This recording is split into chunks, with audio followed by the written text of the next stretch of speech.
Hello, Houston. It looks like a hurricane is still a few days away. Our computer model shows the hurricane passing by Cuba and Florida with winds up to 80 miles an hour. As it travels, it will pick up strength and become a Category 3 or 4 storm by the time it hits the Texas Gulf Coast. Oh no, I really thought that this storm was going to miss us, but it looks like it's headed right for us. We better get ready. Yeah, we weren't ready for when Ike hit. I don't want to go through that again. Let's figure out what we need to do to get prepared. Yeah, I've got a flashlight in the kitchen drawer. I'll go grab it. Ah, here's the flashlight. I got it right here. Oh, and you know what? I took a preparedness class last month. The instructor said there's a checklist in here too. Here it is. Hey, Liam, Angelica, y'all come in here. We really need to work on this together. Are you ready for an emergency? Does your family know what to do? Is your family safe? When disaster strikes, you might not have much time to act. You need to be able to protect yourself and your loved ones. You need to be prepared for an emergency. Okay, let's get started. This time, we won't be caught off guard. Having a plan in place can bring peace of mind.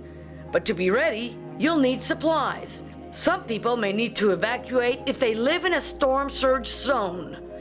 Most people will shelter in place. You and your loved ones should put together an emergency preparedness kit. It's best to have one kit for each member of your family. Your lives could depend on it. Each emergency kit should contain enough water and non-perishable canned and packaged food to last at least 7 days. Okay, listen up. We're gonna need a gallon of water per person per day. And I tell you what, you don't realize how much water you need until they're all on the counter right there. Also, we need to remember that they need to be sealed and unbreakable. Okay, now that we've got all the water, we need to make sure that we've got plenty of food. Yeah, let's grab all those cans in the pantry. And we don't know how long the power's going to be out, so we probably need a manual can opener too. Oh, here it is. Perfect. What about this? Perfect. And this? Peanut butter, perfect. Why don't we also do like some of the granola bars and some of the ramen noodles and maybe some of the dried fruit too? This stuff doesn't have to be refrigerated. When disaster strikes, you may be ordered to evacuate or shelter in place. If there's a power outage in your area, you'll need a battery-powered radio to hear alerts and the latest weather updates. You'll also need a battery-powered flashlight. Be sure to stock up on plenty of batteries. We should probably take a first aid kit too, and all of our prescriptions. We don't know how long this is going to last. You know what? That's a great idea. And while we're at it, why don't we take a list of all of our doctors and the phone numbers? And what about Liam's asthma kit? We should make a list of everyone's special needs just in case. That's a great idea. Let's take all this stuff into the living room. Plan for the unexpected and be prepared for any situation that might arise. In the event of a power outage, you probably won't be able to access phone numbers and other information stored in your computer. Make a list of important family information, including your physicians, health conditions, model or serial numbers of medical devices and equipment, as well as any special items needed for the disabled. Okay, I have the list. Now we need to keep them safe. It says in the guide we can use a plastic bag to keep them dry. Oh, that's a great idea. Perfect. Remember, anything can happen in a disaster. Pack and carry identification and other important papers when you leave. Insurance policies, bank account information, and other vital documents should be sealed in a waterproof bag for safety.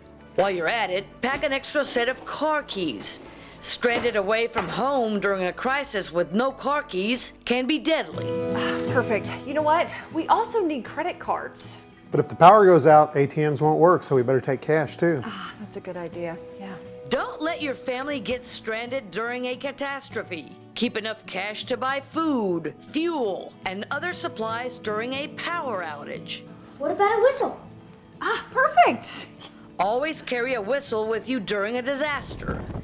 Emergency responders are trained to listen for a whistle, and the sound travels further than shouting. Other items you should consider when building your emergency preparedness kits are special items for an infant, face masks, waterproof matches, wrencher pliers to turn off utilities, duct tape, plastic sheeting or tarps to seal doors and windows in the event of an airborne contaminant, It's a good idea to update your kits twice a year with the daylight savings time changes. Don't forget to plan for the furry members of your family too. Mom, what about Maggie? Oh, I forgot about the dog. You know what? She's gonna need her medicine and her food and water. I've got her medicine right here. Your pets need kits too. It's a good idea to have one kit for each pet. You should have food and water, all medications, a leash, and their pet carrier. It's also a good idea to carry a recent photo of your pet as well as an immunization record in the event your pet needs to be admitted into a shelter. These supplies should last at least 7 days. This is great. We are way ahead of where we were last year. Definitely.